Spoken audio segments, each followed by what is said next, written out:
Patuloy tayo sa pinag-uusapan natin. Pag-isabi nga ng malakas, stewardship.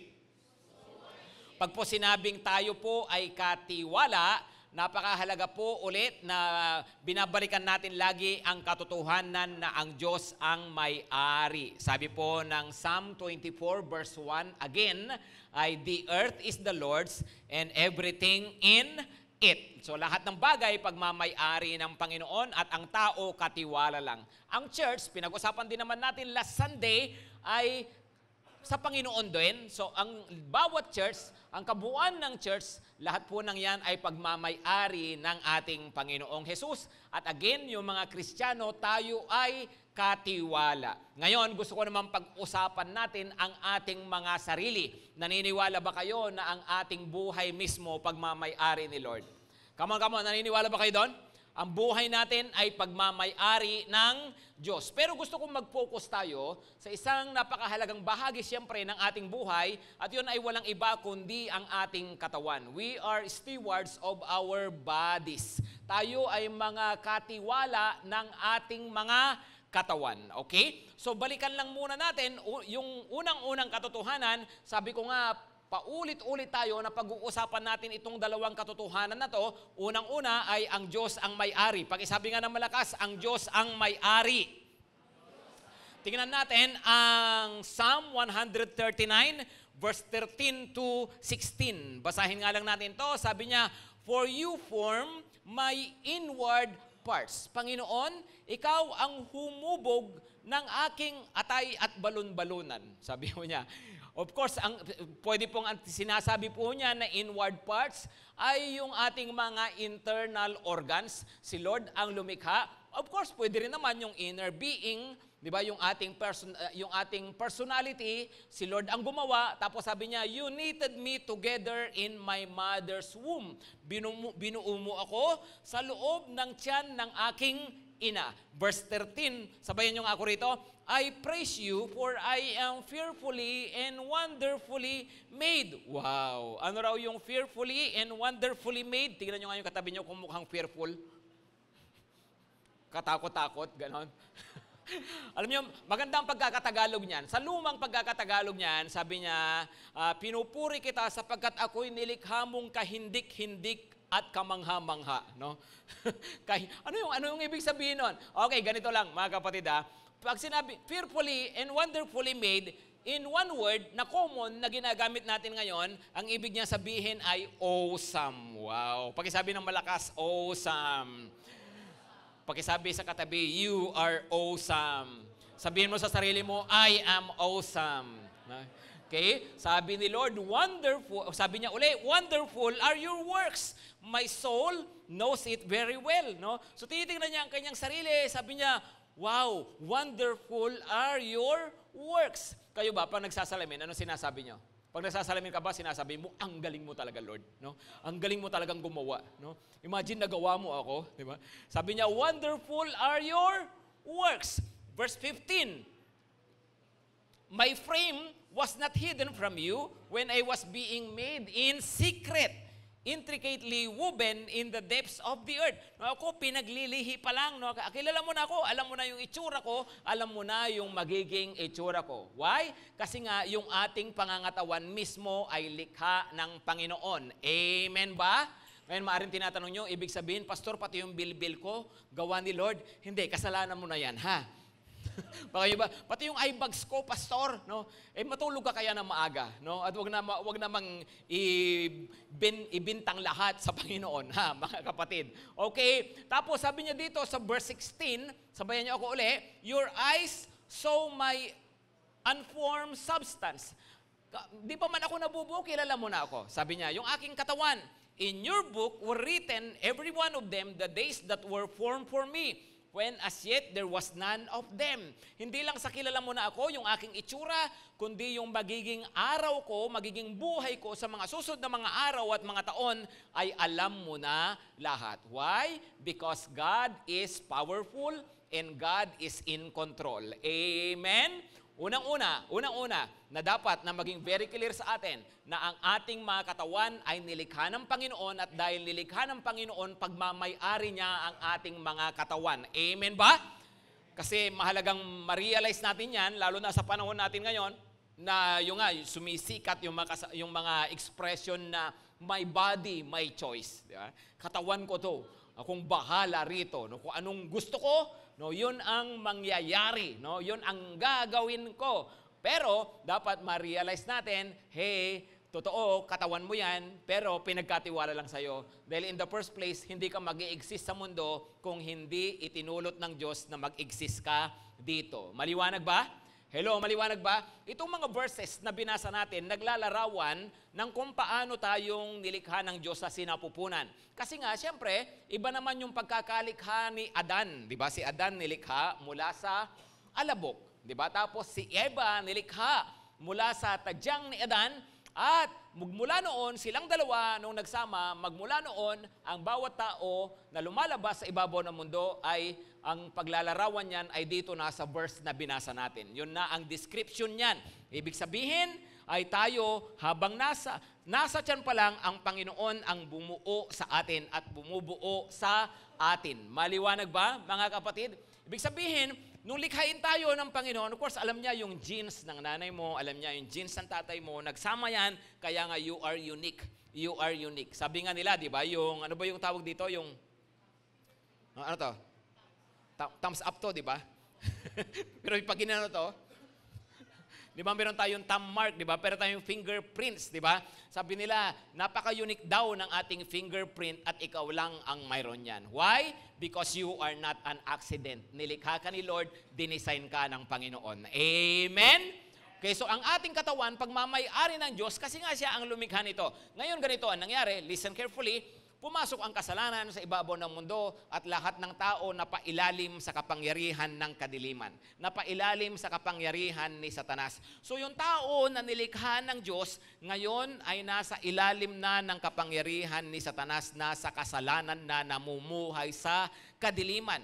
So yung dapat na tao at yung kanyang katawan na pagmamay-ari ng Panginoon, para bang napunta, no, sa kadiliman, ang kadiliman na ang naghahari sa kanya. Pero alam ba ninyo, hindi pumayag si Lord na manatili ka doon. Ano ang kanyang ginawa? Tingnan nyo ang 1 Corinthians 6 verse 19. 1 Corinthians 6 verse 19, sabi niya, do you not know that your bodies are temples of the Holy Spirit, who is in you, whom you have received from God? You are not your own. Verse 20, sabi niya, you were bought at a price. Kayo ay binili. Ano raw? Kayo ay binili. Ang tawag naman dito, mga kapatid, ay redemption. Pag isabi ng malakas, redemption. Noon tayo, likhain ng Panginoon, siyempre sa English, creation, di ba? Pero hindi ka lang pagmamay-ari ng Diyos dahil sa creation, ngayon pag-aari ka rin niya dahil sa redemption. Noong tayo ay napailalim lahat sa kasalanan, ang Panginoong Hesus nagkatawang tao, nagkaroon ng katawan na kagaya natin at namatay siya sa krus. At nung siya ay mamatay sa krus, yung kanyang kamatayan na yon, yung kanyang dugo, yun ang pinambili sa atin upang tayo ay ma-redeem, matubos mula sa kapangyarihan ng kasalanan. Kaya ngayon, ang bawat tao na nasa ilalim ng kasalanan, pero yung taong yun na sumampalataya sa Panginoong Hesukristo, hindi na nananatili sa kapangyarihan ng kasalanan. Ngayon, nalipat na kay Kristo. Nalipat na sa kaharian ni Kristo. Kaya siya ay pag-aari na ulit ng Panginoon dahil sa tinubos siya ng dugo ng ating Panginoong Hesus. Amen ba? Hello, amen? So, kaya yung katawan nyo, hindi nyo na pagmamay-ari. Sabi niya, you are not your own, because you were bought at a price, binili kayo. At ang inyong katawan ngayon ay tinitirhan ng banal na Espiritu. Bakit? Kasi nga tayo ay tinubos. Amen? Di ba yung salitang tinubos, ang ibig sabihin nun, di ba? Halimbawa, meron kang alahas, sinangla mo, pagmamay-ari mo yon, kaya lang dahil nasangla, hindi na, bagamat iyo, kaya lang parang wala kang karapatan ngayon hanggat di mo natutubos. Tama? Pagmamay-ari ng iba, hawak ng iba. Ganon din tayo dati. Pagamat nilikha tayo ng Diyos, napunta tayo sa kadiliman, sa kasalanan kay Satanas. Pero ngayon tinubos tayo ng Panginoon at dahil tinubos tayo ng Panginoon, ngayon pagmamay-ari na niya tayo ng lubos-lubos.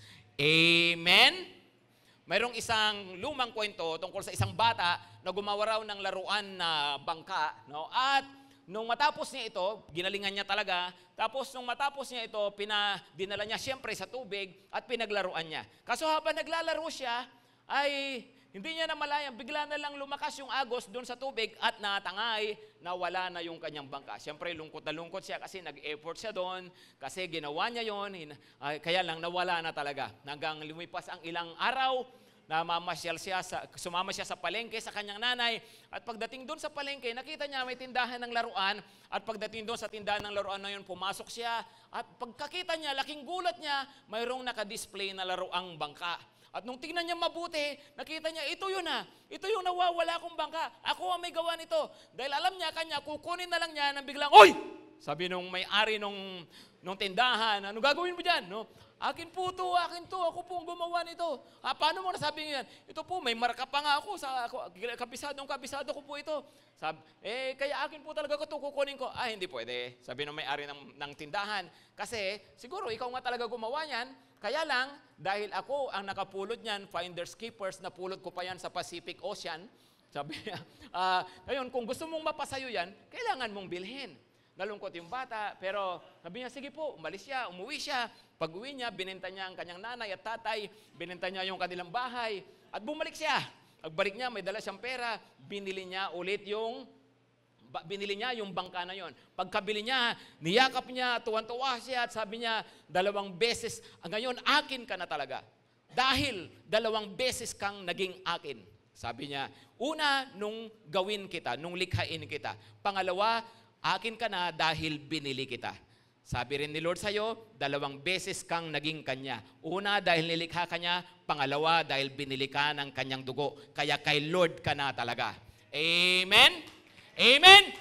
Yung buhay mo, yung katawan mo, dapat ito maliwanag sa isipan natin, walang ibang nagmamay-ari sa'yo, kundi ang lumikha sa'yo at ang bumili sa'yo. Walang iba, kundi ang ating Panginoong Hesukristo. Amen? Palakpakan naman natin po si Lord po dyan, mga kapatid. Okay? So, tayo ay pagmamay-ari ng Panginoon, yung ating katawan, kung siya ang may-ari, ano yung pangalawang katotohanan? Ano yung pangalawang katotohanan? Tayo ay, ano tayo? Katiwala. Pakisabi ng malakas, katiwala. Unang katotohanan, ang Diyos ang may-ari. Pangalawa, katiwala lang ako. Pakisabi ng malakas, katiwala lang ako. 1 Corinthians 5 verse 10. 1 Corinthians 5, 2 Corinthians 5 verse 10, sabi niya ay, sapagkat lahat tayo ay haharap sa hukuman ni Kristo at tatanggap ng nararapat ayon sa ating mga gawang mabuti o masama nang tayo'y nabubuhay pa sa katawang ito. Okay? Sabi niya, lahat tayo haharap sa hukuman. Bakit? Para tayo raw managot sa lahat ng ating ginawa nung tayo ay nabubuhay pa sa katawang ito. Ibig sabihin, anuman yung ginagawa natin sa katawan na to, balang araw ay pananagutan natin sa harapan ng ating Panginoon. Maliwanag po ba, mga kapatid? Kaya tayo ay katiwala. At bilang katiwala, number 1 na dapat natin gawin, may 3 uli. Number 1, I trust God with my body. Pakisabi ng malakas, I trust God with my body.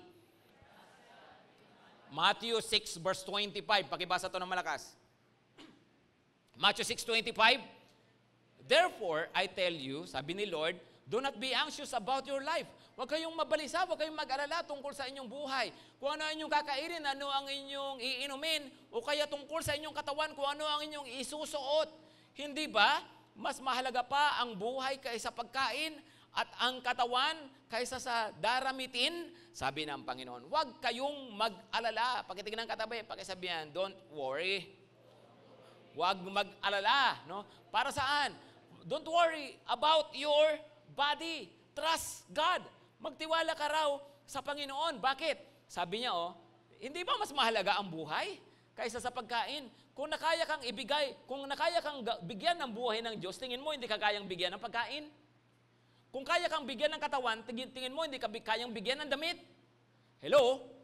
Or, dito, magbigay pa ako ng ibang halimbawa. Kung kaya kang bigyan ng kotse, tingin mo hindi ka kayang bigyan ng paggasolina? Hello? So, ibig sabihin, binigyan ka nga niya ng katawan. Yan nga, So, pagkatapos, yung kung ano yung gagamitin mo sa katawan na yan, alalang-alala ka. Hindi. Sabi niya, magtiwala ka sa Panginoon. Amen? Trust God with your body. Alam ng Panginoon ang ating mga pangangailangan. Alam niya kailangan natin ng pagkain. Alam niya kailangan natin ng pera. Alam niya kailangan natin ng pang-aral. Alam niya kailangan natin ng pambayad sa bahay. Lahat ng yan, alam po ng Panginoon. Ano rin dapat nating matutunan? Yung mga pangangailangan ng katawan, ipagkatiwala natin sa Kanya. Amen? Magtiwala kay Lord. Maliwanag ba, mga kapatid? Tingnan niyo pa itong Matthew 4, verse 1 to 4. Matthew 4, verse 1 to 4. Pakibasa ng malakas, pagkatapos, si Jesus ay dinala ng Espiritu sa ilang o sa disyerto upang tuksuhin ng dyablo. Siya'y nag-ayuno o nag-fasting sa loob ng 40 araw at 40 gabi, kaya't siya'y nagutom. Tapos, verse 3, dumating ang dyablo at sinabi sa kanya, kung ikaw ang anak ng Diyos, gawin mo ngang tinapay ang mga batong ito. Verse 4, ngunit sumagot si Jesus, nasusulat, hindi lamang sa tinapay nabubuhay ang tao, kundi sa bawat salitang nagmumula sa bibig ng Diyos. Dalawang bagay gusto kong maintindihan natin sa pangyayaring ito sa buhay ng Panginoong Jesus. Unahin natin yung verse 4. Ano ang sabi sa verse 4? Na hindi lamang sa tinapay nabubuhay ang tao, kundi sa bawat salitang nagmumula sa bibig ng Diyos. Ano ang ibig sabihin nun? Yung iba, ang akala nila dyan ay huwag ka lang dapat kumakain ng pandesal, dapat nagde-devotion ka rin. Hindi lang puro Bible, hindi lang puro bread, dapat may Bible din. No? Sabi nila, di ba? Tama naman yun, tama naman nagbabasa tayo ng Bible, tama naman na hindi ka lang puro pagkain ng katawan, dapat may pagkain din ang iyong kaluluwa. Tama? Okay? Pero hindi yan ang ibig sabihin ng verse na yan. Ang ibig sabihin ng verse na yan ay ganito. Nung sabihin niyang, hindi lamang sa tinapay nabubuhay ang tao, kundi sa bawat salitang namumutawi sa bibig ng Diyos, ang ibig sabihin nun ay hindi yung Bible, kundi kung ano ang binibitawang salita ng Diyos tungkol sa buhay mo. Whatever God speaks about your life will come to pass. It will happen. Yun ang mangyayari kung ano ang sasabihin ng Diyos. Ibig sabihin, ganito, kahit sabihin mong kain ka ng kain, pag sinabi ng Diyos, mamamatay ka sa gutom, patay ka. Bakit? Hindi yun nakadepende sa tinapay, nakadepende yun sa sabi ng Diyos. Kahit pa sabihin mong, hindi, malakas naman ang katawan ko, saka vitamins ako ng vitamins. Pag sinabi ng Panginoon, hindi, magkakasakit ka. Right? Hindi lamang sa vitamins lumulusog ang tao, hindi lang sa exercise lumulusog ang tao, kundi sa bawat salitang lumalabas sa bibig ng Diyos. Okay? Kaya halimbawa, may sakit. Yung isang tao may sakit, ay iniisip niya, sabi ng doktor, wala nang gamot yung aking sakit. So mukhang mamamatay na ako. Pero, pwede rin sabihin ng Panginoon, hindi lamang sa gamot gumagaling ang tao, kundi sa bawat salitang namumutawi sa bibig ng Diyos. Kahit anong bigat ng sakit, kung sinabi ng Panginoon gagaling ka, gagaling ka. Kahit wala nang gamot ang doktor, si Lord hindi nakadepende sa doktor. Amen? Hello, maliwanag ba? Kahit sabihin mo, dami-dami kong pera. Yeah, pero pag sinabi ng Panginoon, maghihirap ka pa rin. Kasi nga, we are deprivable. Maliwanag? Mga kapatid, so yun ang ibig sabihin nun. Kaya nga sa Panginoon dapat ang tiwala natin sa pangangailangan nating katawan. Amen ba? Ito pa, yung verse 3, balikan lang natin yung verse 3. Sabi ni Satanas kay Lord Jesus, sige nga, kung talagang anak ka ng Diyos, gawin mo ngang tinapay ang mga batong ito na makakain ka. Di ba? Kung tutuusin, masama ba yung tinapay? Come on, masama ba yung tinapay? Di ba? Pero bakit tinanggihan ni Lord? Ganito, mga kapatid, dito tayo mag-iingat. May mga pangangailangan ang katawan na dapat naman talaga na matugunan. Tama? Pero, ingat po tayo na natutugunan ang ating pangangailangan sa maling paraan at maling panahon. Maling paraan at maling panahon. Anong ibig sabihin nun? Pag sinabi natin na maling paraan, ito si Satanas, nakita niya si Lord, nagugutom, inupwera niya, ito ang gawin mong tinapay, yung mga bato. Ibig sabihin, si Satanas, may mga pagkakataon sa buhay, may pangangailangan tayo, magsasuggest siya sa atin, pero sa paraan na gusto niya, sa paraan na makademonyo. Magsasuggest siya na, di ba wala kang pera, yun kupitin mo. Ganyan, yun ang kanyang pamamaraan. Okay? Hello, maliwanag? Diba? So, may mga paraan na masasama at yun ang hindi natin dapat ginagawa, pamamaraan ni Satanas. Pero mayroon ding mga maling mga panahon. Tama? Maling panahon. Bakit? Si Lord nagpasting 40 days and 40 nights. Ganito yan, mga kapatid ha. 40 days and 40 nights ka na hindi kumain, hindi po pwede nakakain ka kaagad ng solid food. Okay? Kaya nung sabihin ni Satanas, o di ba gutom ka yan o kumain ka o? No? Alam niyo ba ang ibig sabihin? Ipapahamak pa niya si Lord physically. Kasi dapat pag ganon, soup lang. Ibig sabihin, mali rin yung timing. Tama, kailangan mo ng pagkain, pero mali rin yung timing. May mga bagay na minsan nagmamadali tayo. Di ba? Kalooban ba ng Panginoon na yung pangangailangan mo ganito, ibigay niya? Oo, pero ang tanong, tama ba yung paraan? Tama ba yung panahon? Halimbawa, sexual needs. Natural sa tao na mayroong sexual needs, pero dapat sa tamang paraan at sa tamang panahon. Amen? Amen? Hindi sa pamagitan ng immoralidad, hindi sa pamagitan ng PMS, no? Hindi sa pamagitan ng mga maling mga relationship, kundi sa ang tamang panahon ay sa buhay na may asawa. Amen? At sa asawa, yon ang tamang paraan. Maliwanag ba? Hello, maliwanag? Okay? Sige po, palakpakan natin ang Panginoon sa kanyang salita. Number 2, I serve God with my body. Ano yung number 1? I trust God with my body. Number 2, I serve God with my body. Kasi katiwala lang pala ako. Anong gagawin ko sa katawan na to? Di paglilingkod ko sa Kanya. Ang katawan natin, pinagkatiwala natin sa atin ng Panginoon para magamit natin. Amen? Hindi pwedeng puro lang, gusto ko naman. Actually, love ko si Lord. Puro ka lang emosyon, puro ka lang intention, puro ka lang balak. Pero pag walang aksyon, wala. Hindi pa rin natin nagagamit ang ating katawan sa paglilingkod kay Lord. Tama? Pagkitingnan ng katabi, sabihin niyo, yung katawan mo para kay Lord yan, paggamit mo sa paglilingkod. Amen? Meron daw isang babae na minsan ay tumatawid siya ng kalsada, bigla na lang nasagasaan siya. Bang! Nasagasaan siya. No? At namatay. Pagka matay ng babaeng ito, nagising siya sa kabilang buhay at nasa harap siya ni Lord. Ano sabi niya? Nung pagharap niya kay Lord, Lord, bata ko pa, malakas pa ako, wala pa akong gaano nagagawa sa buhay. No? Please po, bigyan mo pa ako ng ibang chance, pabalikin mo ako sa earth. Sabi niya. Sabi naman ni Lord, sige, bigyan ka na ng another 30 years. At pinabalik siya sa lupa. Yung babae na namatay na, na-revive, nabuhay uli. O nung mabuhay siyang muli, sabi niya, ayos, meron pa akong another 30 years. No? Ano ang gagawin ko sa another 30 years? Sabi niya, magpapaganda ako mabuti para for the next 30 years of my life, maganda ako. Sabi niya, so nagpa-plastic surgery siya, paganda siya, pati kulay niya, pinabago niya lahat. Tapos nung matapos na lahat, nung maganda na siya, tumatawid siya ulit ng kalsada, bigla na, bang! No?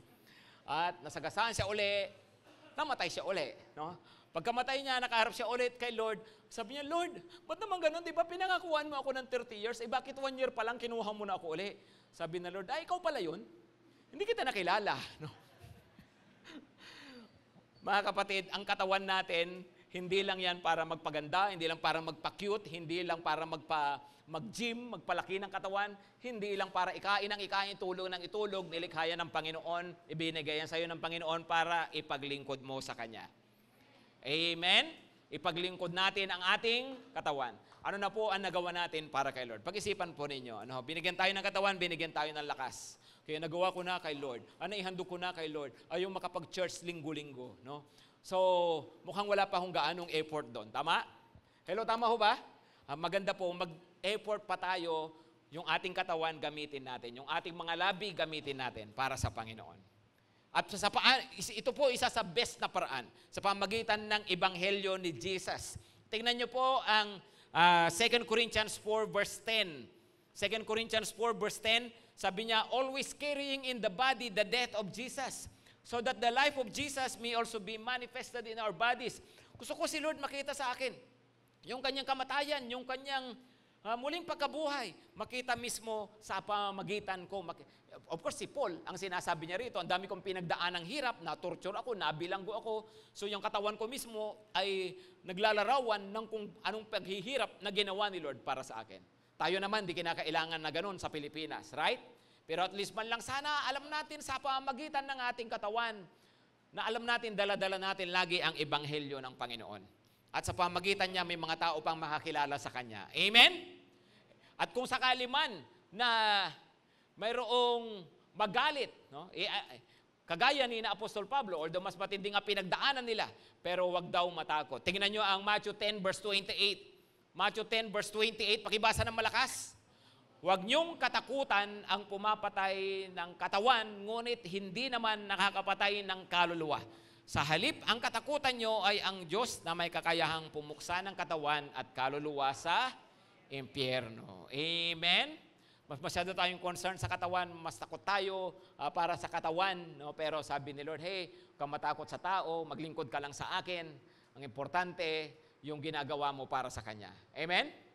Hello, amen ba? Kasi siya lang naman talaga may hawak ng buhay natin, katawan at ng kaluluwa natin. O number 3 na, number 3, last. I honor God with my body. Pag-isabi ng malakas, I honor God with my body. Ano yung number 1? I trust God with my body. Number 2, I serve God with my body. Number 3, I honor God with my body. Paano? Balikan natin yung binasa natin kanina sa 1 Corinthians 6 verse 18 to 20. Sabi po niya, pag-ibasa ng malakas, flee from sexual immorality. All other sins a person commits are outside the body. But whoever sins sexually, sins against their own body. Ano raw? Lumayo kayo sa immoralidad. Sabi niya, sapagkat yung ibang mga kasalanan na ginagawa ng tao, nagagawa niya sa labas ng kanyang katawan. Pero yung sexual sin, ginagawa niyang kasalanan sa kanyang sariling katawan. Ano ang ibig sabihin nun? Of course, ang itinutukoy po niyan, yung ibang mga kasalanan na ginagawa ng tao, nung unang panahon karamihan na ginagawa nila, ay ang nakakasakit sa ibang tao. Diba? Ang nabibiktima yung ibang tao. Pag nagnakaw, pumatay, ng chismis, o ano-ano, ibang tao ang nasasaktan. Pero sabi niya, iba ang sexual sins. Ang nasasaktan ay ikaw mismo. Bakit? Kasi ang nilikha ng Panginoon ang sex na hindi yan skin to skin lang. Hindi yan physical contact lang. Nilikha yan ng Panginoon ng pag-iisa ng katawan, ng kaluluwa at ng espiritu. Body, soul, and spirit. Kaya may malalim na effect sa isang tao. Kaya nga, maliban na ang isang tao ay palayain ng Panginoon dyan, i-heal siya ng Panginoon, pwedeng dala-dala niya yan kahit may asawa na siya, kahit may pamilya na siya. At pwedeng danasin pa rin niya ang consequences kahit matanda na siya at may sarili na siyang pamilya. Kaya sabi ng Panginoon, umiwas kayo dyan kasi sarili nyo ang inyong sinasaktan. Ituloy natin, verse 18 yan. So verse 19, yun yung binanggit kanina, binasa natin, kasi nga ang ating katawan ay hindi para sa sex lang, sabi niya, kundi ang ating katawan ay para sa banal na espiritu, templo yan ng banal na espiritu. Tapos, sabi niya uli, hindi nyo pagmamayari ang inyong katawan para gamitin mo lang kung kani-kanino, ipagamit mo kung kani-kanino. Verse 20, binili na yan ng dugo ni Jesus. Kaya ano raw dapat? Therefore, honor God with your bodies. Amen? Honor God with your bodies. Manatili raw tayo na nabubuhay ng may kabanalan, no? At umiiwas sa sexual sins. Kayon, yung iba dito, pag narinig po ninyo yung mga ganyan, marinisip nyo ay, mga sinauna yan, pastor, makaluma na yan. No? Makaluma na yung ganyan. Iba na ngayon. Iba na sa panahon natin ngayon. No? Modern na ngayon. Actually, pag sinasabi yung modern ka ngayon, late ka na nga kasi postmodern na ngayon. So, postmodern na ngayon. Okay? Alam nyo, mga kapatid, hindi totoong sinauna ang mga turong ito ng Bible. Alam nyo ba kung ano ang sinauna? Kung ano yung nauuso ngayon? Yung sexual permissiveness. Yung ngayon masyado nang naging maluwag ang maraming tao, sa maraming bansa, at ngayon sa Pilipinas, ito na nga nangyayari, masyado nang naging maluwag pagdating sa sexual issues. Naging madali na para sa mga tao yung nagawin ang bagay na iyan. Okay? Pero alam nyo ba, hindi yan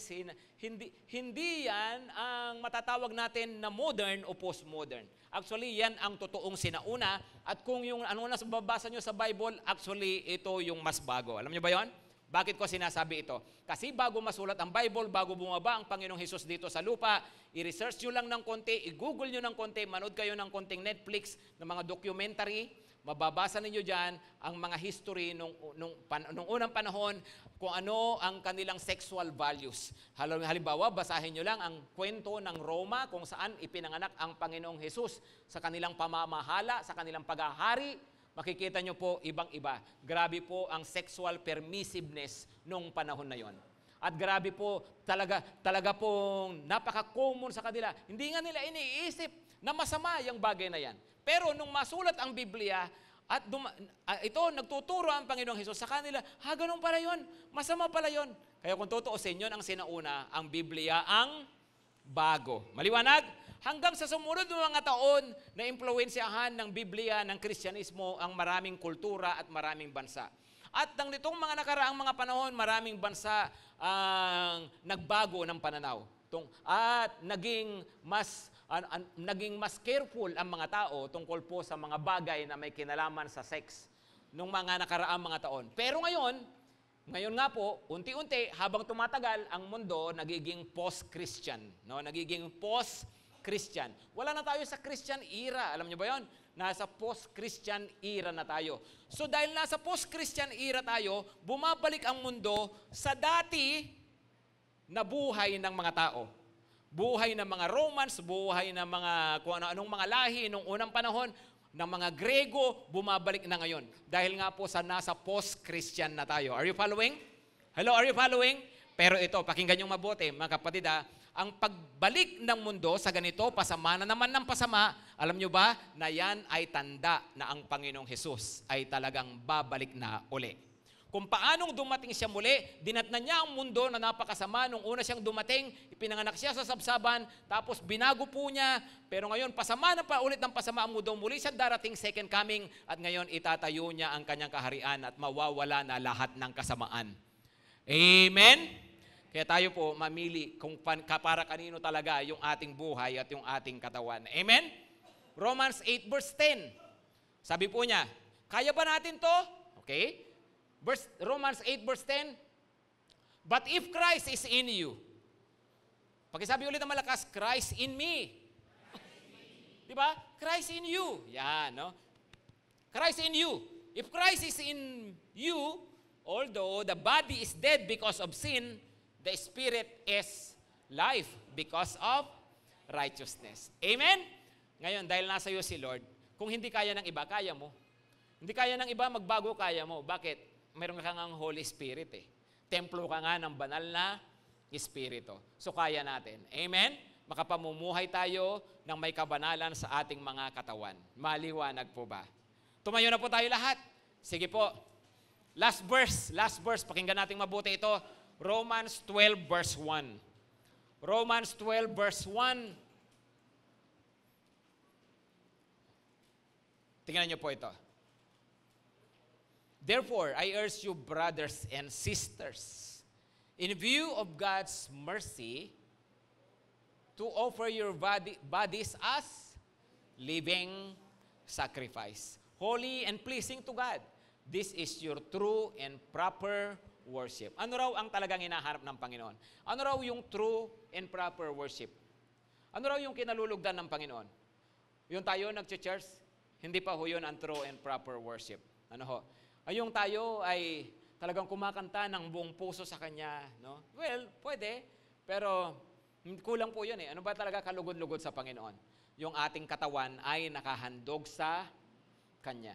So pwede pala na naghahandog ako ng awit, pero hindi ako naghahandog ng katawan. Tama? Pwede pala naghahandog ako ng pera, pero hindi ako naghahandog ng katawan. Hindi yun ang habol ni Lord sa'yo, kapatid. Ang habol ni Lord sa'yo, katawan mo.